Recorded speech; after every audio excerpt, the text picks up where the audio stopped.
In this video, I'm going to show you how we'll do a meta-analysis of effect sizes, d-values, and in this situation we're going to do individual corrections or corrections at the study level, assuming that we have nearly all data, all studies provide us with the data that we need. Now, if you saw the overview video, you know that I told you that you need to install the software directly to your C drive. When you do that, it will set up a meta-analysis programs directory, and that's important for both accessing and saving, accessing data and saving output. And then the other thing that I talked about is you'll want to have access to your study, your coding study data. And so I have a file here that I'll show you in a minute, but I might also print that and then have that printed coding sheet data in front of me when I have to enter data. But let's go ahead and get started. So I'm going to go into the meta-analysis program directory. I'm going to find this file here, Hunter Schmidt Meta-Analysis Programs. Double click on it to launch it or change the name, and here we go. And so I explained the extras in the README in the other video. So here we're ready to get going.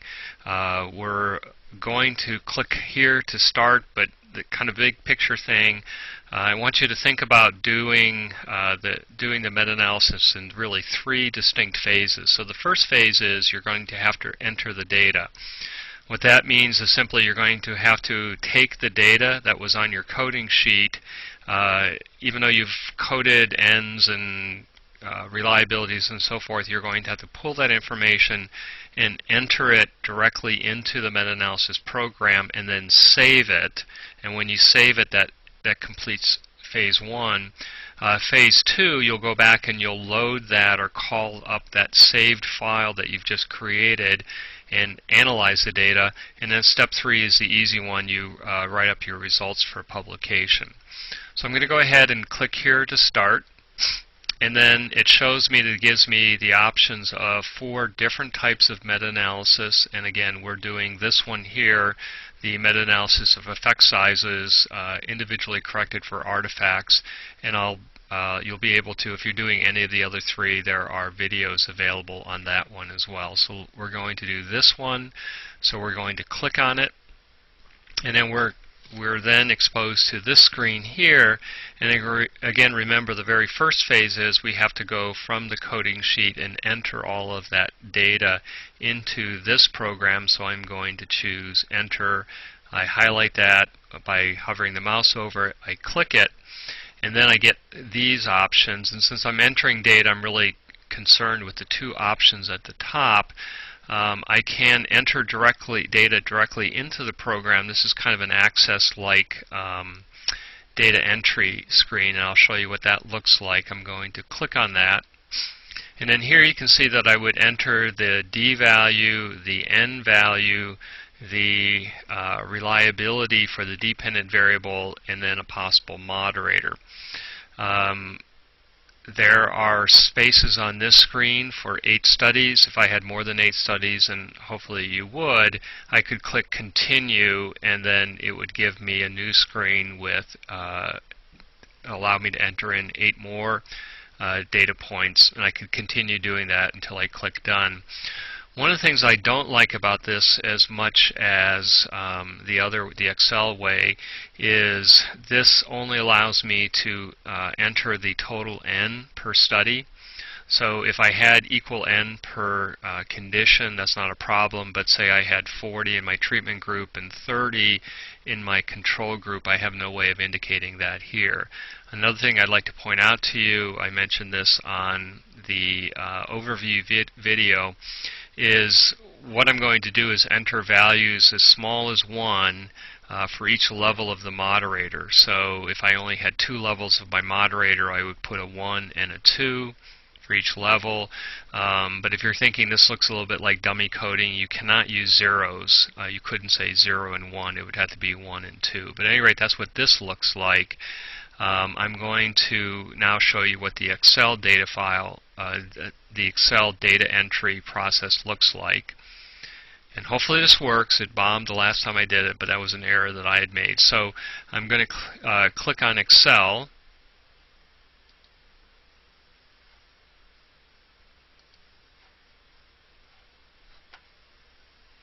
And what you saw should not have happened. I think I inadvertently saved over a file that I shouldn't have, so I think I'm going to have to go back and reinstall the software to get it to work. But if you were to click on Excel, your screen would come up and look exactly like this, except that if you probably have some type of security settings in Excel, and as the red text here warns you, you're going to get a security warning, and then you'll have to click on it to override the security to allow you to save the data and also to allow you to run the macros within the data. So there's usually 2 steps that you have to go.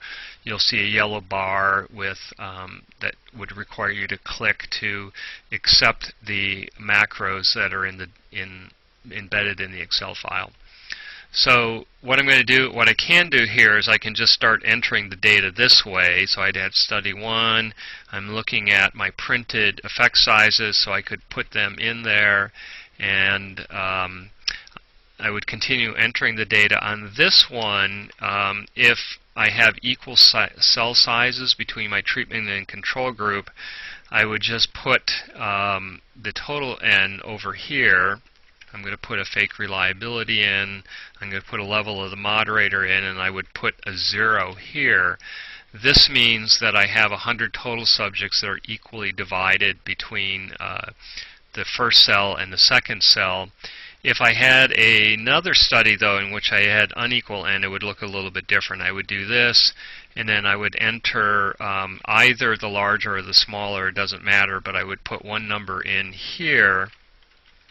I'd put my reliability in, my level of the moderator, and in here I would put the other sample size. So what the program does is, if it sees a 0 here, it accepts this as the total N. If this F column is some number other than 0, it's going to add this cell and this cell together to come up with total N. So I would just kind of go ahead and type all of this in, but in order to speed up the demo for you, I'm going to go over to my code sheet. And so you'll notice that the columns are exactly the same over here, and I'm going to copy 10 rows of data because I've only found 10 studies that I wanted to look at. And I'm just going to copy and paste it in here. And if, for example, you had set up your coding sheet with these exact same columns, you could go ahead and do that. It's unlikely that you did that. I want to show you one other thing that's important to understand. While this program allows you to look at categorical moderators, what you can't do is look at all of them at the same time. So if this were my coding sheet, this moderator here corresponds to whether the study was published or not. I could go ahead and run that moderator analysis. I'm going to show you how to do that. And then if I wanted to look at study quality that has 3 levels of ratings, I would have to copy that and put it over here, and then go back in to this spreadsheet, which this again, remember, is created by the program, and I would have to go ahead and enter the values for the different moderator, the study quality in here, save that one as a different file name, and then run a separate moderator analysis. But so again, if I have different moderators, I have to kind of do them one at a time, modifying the data set that I initially set up, saving it as a new file name. So let's go back to here.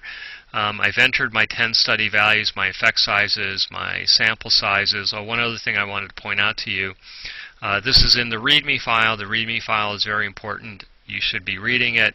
If you happen to have a study that does not have a reliability, or I haven't tested it, a level of the moderator, you're not sure, if you enter the value of 99, actually it won't work with moderators, it'll just work with artifacts.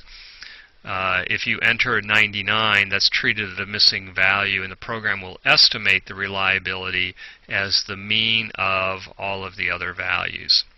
And so everything looks good to me. I have all my data recorded, and so now I'm going to click on Save Data. it asks me for a file name, and notice the file structure here. It has this meta-analysis programs. That's where I've created. It's created a subdirectory data3, and then this now is a file name that I'm going to give it that will be found if I want to go and look at it in the data3 directory. I think this is true. I wouldn't mess with it. I think what you want to do whenever you're giving file names is you want to make sure there's no spaces in it. So instead of saying like d blank meta-analysis, which I could do if I'm, say, saving an Excel file with a blank in it, Windows will operate. What I think I should do instead is say d underscore meta, so there's no spaces in that name. I go ahead and save it, and watch what happens. I kind of move things kind of quickly. Notice it reordered, it organized by moderators, and now I'm done. So that happened in a blink of the eye, but I can tell something happened because these are a little bit different order. It grouped them by moderator. So now I'm going to come back here, and I'm back to this screen. Remember that I entered the data. I clicked on this. I used the Excel template. I'm now ready, so that I've ended phase 1. I'm now ready to do phase 2. So to do that, I have to load this data set that I just analyzed. So I'm going to click on this. And now here it says load existing data, and here's this d meta, the one that I just analyzed. Now, something a little bit quirky about the program, although the more I think about it, the more sense it makes. If I click on d meta, it will allow me to do the meta-analysis on all those 10 studies, and I'll get my output, but I cannot at that point do the moderator analysis. If I want to do the moderator analysis, so if I do d meta, it just analyzes the entire data set. If I want to do a moderator analysis, the way that I would have to do that is click on moderator analysis. I'll be prompted, well, what sample do you want to look at? And then I would choose d meta, and it would run that. If you think about it, the reason it kind of makes sense is the only reason we would want to do a moderator analysis is if we first looked at the heterogeneity of sample sizes in d meta, so it kind of makes sense to do it that way.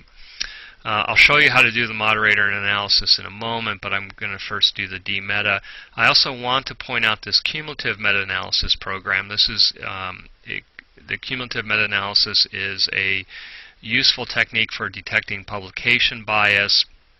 Essentially what the cumulative meta-analysis does is if you choose this option, and you would again choose first cumulative meta-analysis, and then you'll be prompted to choose what data set. What it will do is do a meta-analysis on the largest N study, give you results, then add to it the second largest N, then the third, and so forth.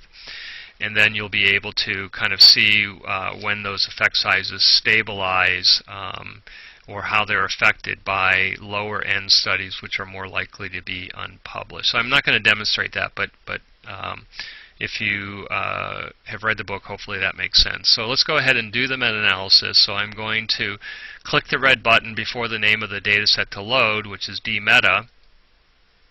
And I have the same screen that I saw before. Remember here in phase 1 we were paying attention to this. Now we're analyzing the data, so we're going to click on the little icon that's the hand punching the calculator buttons.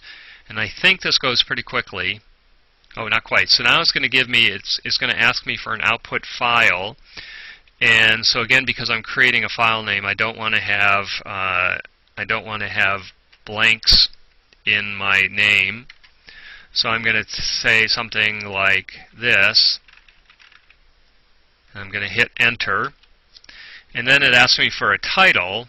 And the title is going to be embedded in the results. Now it feels a little bit redundant, but if you think about it, if you say we're going to print this, you're going to want to have a title that's associated with the output, and the file name wouldn't tell you. So this and here I can put spaces because this is embedded in the output. So I would say something like this is the output for the sample data for the video.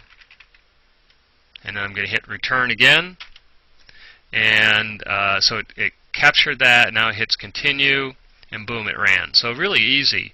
So it tells me there were 10 D values, total sample size. It does a bare bones meta-analysis here. It gives me credibility and confidence intervals. It tells me that 100% of the variance in effect sizes was due to artifacts, all interesting information. And I want you to pay attention here. Only the basic results are displayed here. More detailed results can be printed out by clicking on the printer. So I'm not going to do that, but I'll show you where the output happens. So I'm done. Do I want to save the current data? I have not done that yet. And I'm not sure why I would necessarily need to. It hasn't hurt me not to do it, so I'm going to say no. And I want to show you one more thing. So I'm going to come back here. And so now in meta-analysis programs, under this output, here's the file that we just created. That's the name I gave it. And so I can double click on it, and now it's in this notepad format. And so it's basically what I just saw, but there's a little bit more detail, and this is something that I could also print. Or if I wanted to, I could copy things and cut it and paste it into a Word document. So that's pretty cool. So I'm going to come back here and then show you one more thing, and then we're done. So we're now, even though 100% of the variance was due to statistical artifacts, sampling error, and criterion unreliability, I want to show you how to do a moderator analysis. So I'm going to click here to start. I'm again doing the same type of analysis. I'm going to load that same data set, but now because I want to do a moderator analysis, I'm going to click on moderator first. It asks me choose the data set that you want, so I'm going to choose this one, and boom, it happened really quickly. So if you noticed, it ran, it popped up, it automatically sent it to the printer. So I have my meta-analysis waiting for me.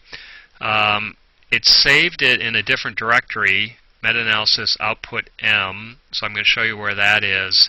I've had mixed results viewing the summary results in Excel. I'm not quite sure why. It may be a bug in a program. So I'm going to try that, but it may not work. But that's okay if it doesn't, because we also have that text file.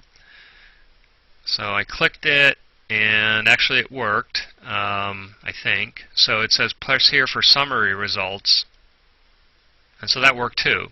But actually all we see is that the means and standard errors the means look pretty close, so it doesn't look like there's a moderator. There's still large standard errors within those. There's really, other than the fact that the means are, and I could calculate confidence intervals given the standard error, but even though it worked in Excel, there's really not that much interesting information here. So I'm going to come back to my directory. Now I'm going to look at, remember, it was not this one. This is the output for the main analysis. This now this output M. So I'm going to click on that. And here is, it's produced these four documents. This one, as you can see, is simply the two means that it just showed. These should be the standard errors that it just showed. This one will tell me the within group results for the first level of the moderator. So as you can see here, it's basically repeating all of the analyses that we saw, the main output, but it's within the first level. And then this one here is going to be the same detailed results within the second level of the moderator. And then I can print those. I can look at the percentage of variance accounted for within each level of the meta-analysis. So that's it. So I'm going to go back, and I'm going to go back, and I'm going to go back, and I'm going to go back, and I'm going to exit, and that's how you do the meta-analysis of experimental effects.